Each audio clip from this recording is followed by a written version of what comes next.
Komplikado kung may tuturing ni Pangulong Marcos Jr.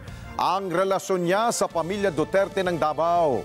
Pero nilinaw ng Chief Executive na walang pagbabago sa ugnayan nila ni Vice President Sara Duterte. Eden Santos sa balita. It's complicated.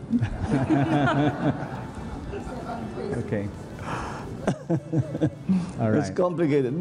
Ganito inilarawan ni Pangulong Ferdinand Marcos Jr. ang kanyang relasyon sa pamilya Duterte.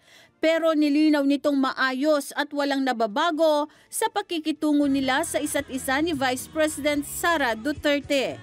But if you ask about the one, of course, that I have the most contact with is Inday Sara. And how we were with each other during the campaign, after the election, it hasn't really changed. Sa kabila ng mga batikos laban sa kanya ni dating Pangulong Rodrigo Duterte at ng mga anak na lalaki nito, nananatiling nakatutok lamang sa kanyang trabaho si VP Sara.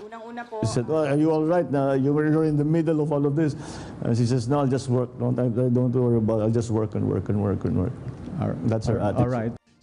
Nauna nang ipinagtanggol ng Pangulo si VP Sara sa pananahimik nito sa issue ng West Philippine Sea.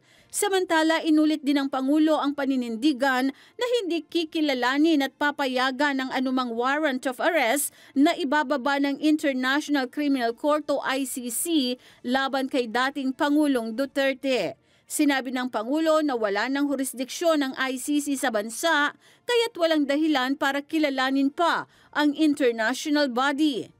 We don't recognize the warrant that they will send to us. So that's a no? That's a no. We are well within international law when we take the position of not recognizing the jurisdiction of ICC in the Philippines.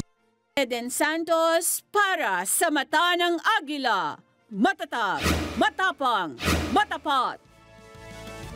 Maraming salamat sa inyo pong pagsubaybay sa Mata ng Agila Primetime.